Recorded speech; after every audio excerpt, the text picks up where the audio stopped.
Okay, so welcome to my basement due to Corona, So this first standard is NGSS-Gummy, and it is to develop and use a model to describe the function of a cell as a whole and ways the parts of a cell contribute to the function.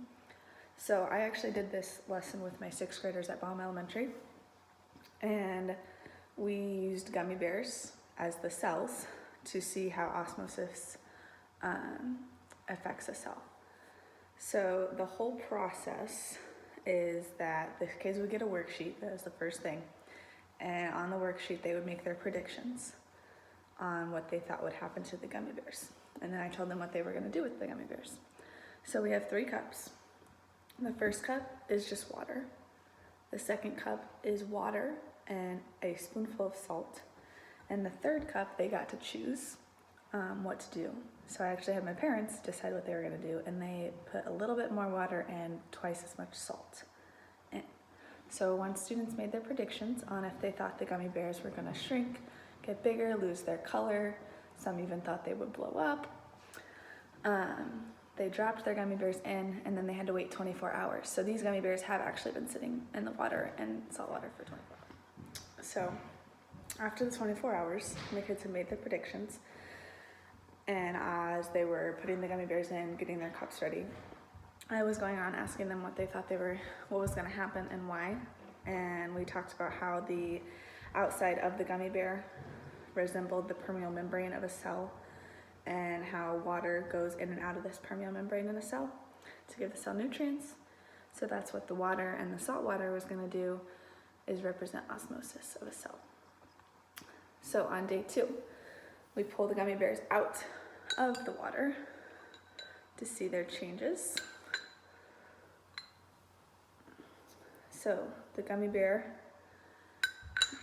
gummy bear was in just regular water.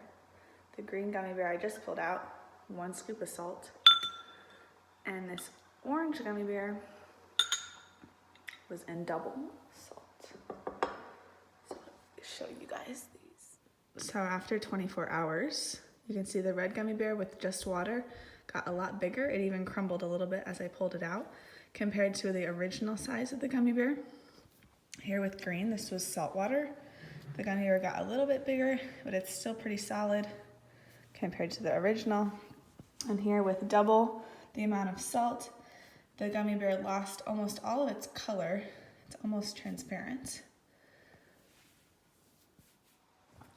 So to wrap up this lesson, I would have the students write down the differences and compare, talk to their partner, talk to me. I would ask questions, why do you think this happened? What would make it get any bigger? Could we make them shrink even more? Were your predictions right? What would you do to change it? And then they would summarize what happened, and I would ask them to use vocabulary words such as semipermeable membrane, osmosis, diffusion, equilibrium, things like that they should already have the knowledge about before we even start the lesson. So some other related science concepts to this lesson is making predictions, asking questions, and summarizing your results, as well as knowing the structure and function of cells.